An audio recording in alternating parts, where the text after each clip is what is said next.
nom du Père et du Fils et du Saint-Esprit. Amen.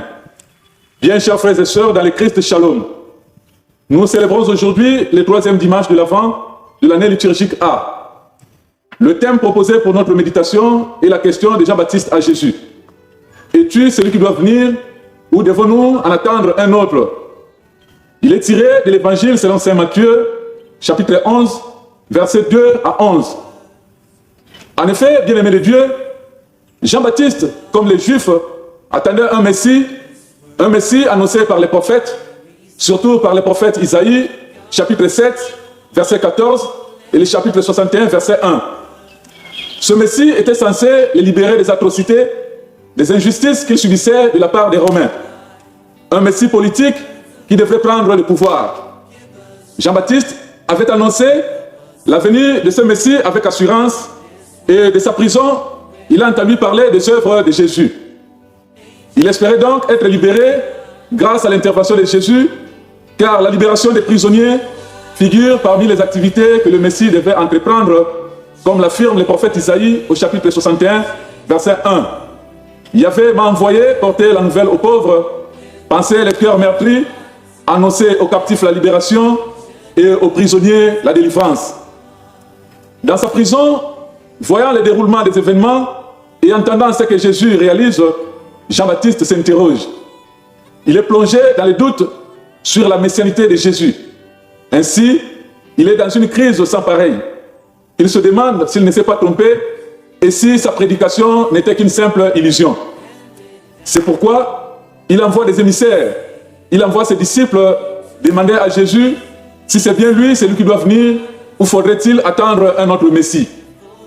Bien, chers frères et sœurs, il arrive parfois dans notre vie, comme à Jean-Baptiste, des moments de doute, de désespoir, où nos prières semblent ne pas être exaucées, des moments où nous pensons être abandonnés par Dieu.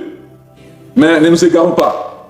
Interrogeons Jésus, parlons-lui directement comme Jean-Baptiste l'a fait. Remettons-lui nos doutes, nos inquiétudes, nos tristesses. Il ouvrira l'intelligence de nos cœurs pour découvrir sa grandeur dans notre vie, pour découvrir ce qu'il est réellement pour nous et ce qu'il veut de nous. Par ailleurs, Jésus n'a pas fait sourd d'oreille. Il a répondu à Jean à travers ses disciples. Allez dire à Jean ce que vous entendez et voyez. Les aveugles voient et les boiteux marchent. Les lépreux sont purifiés et les sourds entendent. Les morts ressuscitent et la bonne nouvelle est annoncée aux pauvres. Jésus ne répond pas par oui ou non, mais il veut que Jean-Baptiste les découvre par lui-même.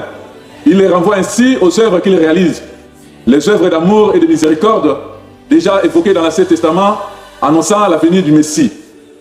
Cependant, Jésus ne réclame pas ouvertement ce titre, mais il prouve par les bonnes œuvres qu'il accomplit qu'il est le Messie promis.